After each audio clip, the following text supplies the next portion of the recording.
Hey, when it comes to protecting the things that are important to you, whether it's your time, your money, your energy, your sanity, your emotional well-being, your biggest power moves are boundaries. But if you're always second-guessing yourself and you're checking in with everybody else, you're Googling, you're checking in with ChatGPT, and even if you do set a boundary, you're consistently caving and not really following through, then I have this truth bomb for you, is that you don't need more advice. What you need to do is to tap into your own wisdom, and that is where you're going to find the answers that you're looking for.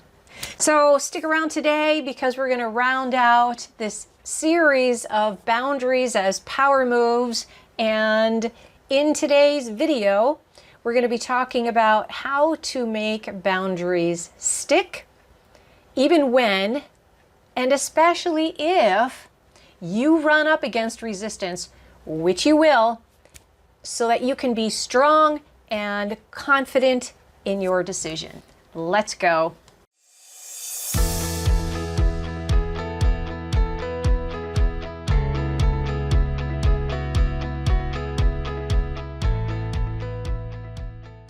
So I want to talk to you today about why I think that trust is the real issue that prevents you from holding your boundaries. Let's start with the reality that you probably know that you need a boundary somewhere in your life because something is just not working well for you. Maybe it's in your relationship somewhere, either at home or at work or with a colleague, where there's an uneven distribution of workload or responsibility. Maybe there are power dynamics going on and you aren't able to take advantage of all the opportunities because there's someone else who is monopolizing some of the power and responsibility, maybe the leadership potential. It could be somewhere with how you use money. It could be with a client. This happens all the time where you're just, you have the best intentions of holding a particular rate, and then you constantly cave when you're asked to go above and beyond, maybe spend some extra time, work outside of your designated hours. We talked about all of that last video, where the theme was protecting your peace and your profits in your business. So if that's relevant to you, go back and watch that video. But what I find happens is that we get stuck in the messy middle oftentimes and stay there too long of this awareness activation gap. And I talked about that from video 1. It's been a resounding theme. This is where we know we need a boundary, but we can't seem to actually activate it. That space in between is where we have experiments and we try things out and see if they're going to stick. But this is where we often get stuck. So another reason why I think we have a hard time with this is not because not because you're weak. It's not because you can't hack it. I think it also comes down to a nervous system issue and a conditioning issue. The nervous system element is when you feel unsafe in holding your boundary because you still have some backstory that needs to be addressed. It might be trauma. It might be a bad experience. It just might be a high level of anxiety. And in the conditioning part of it is that you maybe weren't allowed to have a voice.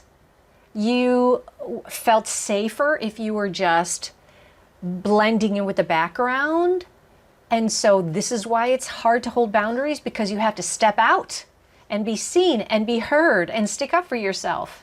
And then in that conditioning, you have the good girl tendency to please and to obey, to adapt, always be the chameleon who fits into the situation and never rocks the boat. So you're not used to listening to your own inner knowing. You may not even know what that is. Because most good girls were raised to trust everyone but themselves. I mean, that's what a good girl does. She believes everybody. She obeys the rules. And that may come from your parents. It may be from your doctor. It may be the church. It may be institutions, the education system. Whatever everybody says, you just go along. So if you ever felt like you needed to draw a boundary there, that's going to be really hard.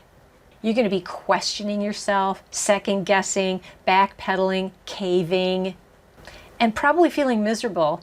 So frustrated at yourself. Well, I am such a failure. Why can I not hold this boundary?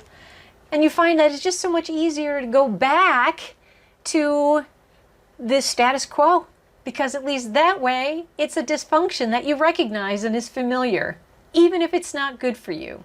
But if you want to go bold in business and in life, you don't need just boundaries, you need trust.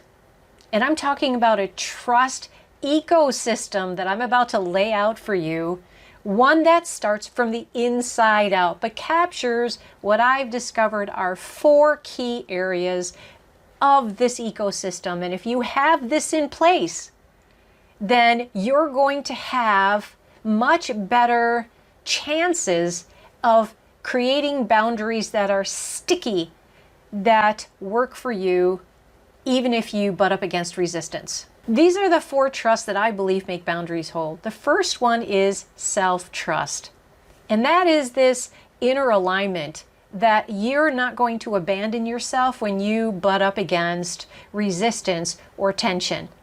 And it might look like this. I trust myself to make decisions and follow through. I'm not going to abandon myself when things get hard.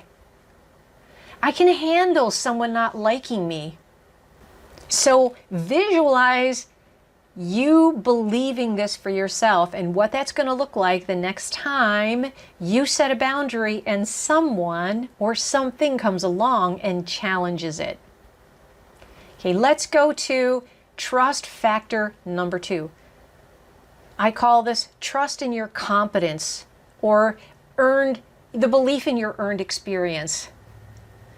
You've already built enough wisdom to recover from discomfort. You're capable of that. I have what it takes. I have the experience. I have the skills. I have patterns of success. This is going to be okay. I've navigated hard things before. I can figure it out again. I know how to recover, how to adjust, and how to lead even if this boundary causes friction. So that's earned experience. And all of us have some semblance of earned experience. And how is it starting to feel for you as you envision yourself owning this experience and standing strong in this layer of trust? The third layer of trust is trust in the outcome. And this is about letting go to create space for what is aligned. It's really a spiritual skill and a strategic surrender to a force that's bigger than you. And think about the inner peace this is going to give you as well. Here's some examples. If I lose this client, a better one is going to come along.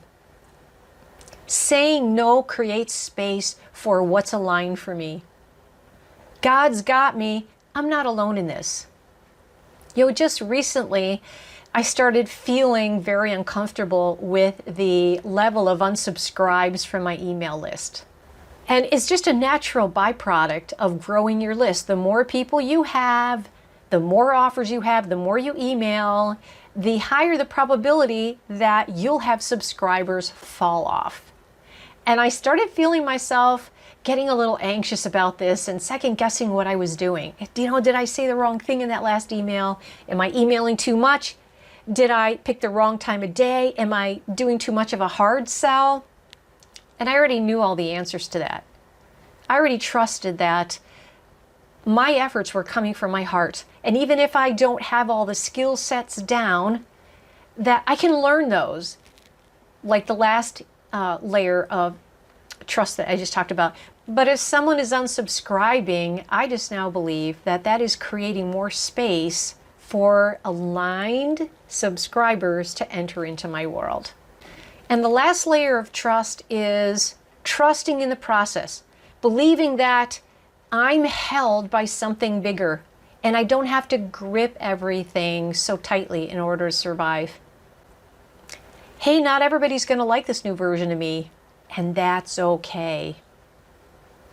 If I keep honoring what is true for me, long-term peace and power will follow.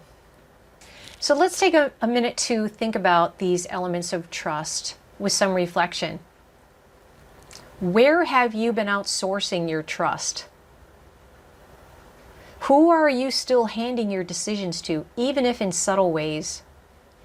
And what would it look like to reclaim it one decision at a time? All right, as we wrap the series up, what I want to do is leave you with 3 bold moves that will help you to rebuild trust. The first one is listen to yourself first. Before you ask anybody what they think, ask yourself first. The second one is to make a decision without asking permission.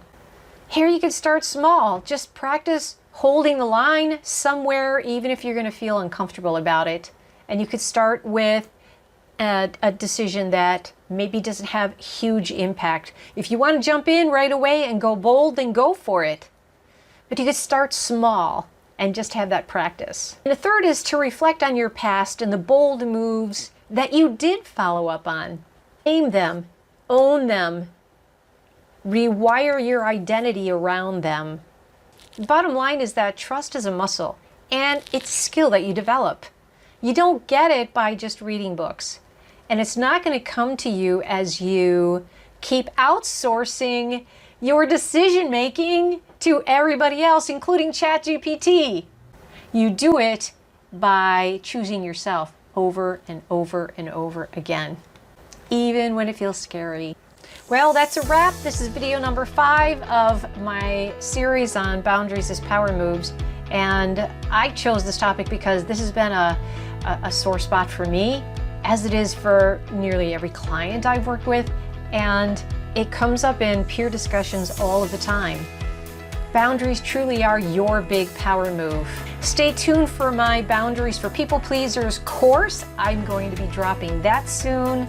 Go back and re-watch the entire series on boundaries and let me know what resonated with you the most. Give me some ideas of any other aspects of boundaries that you'd like to talk about.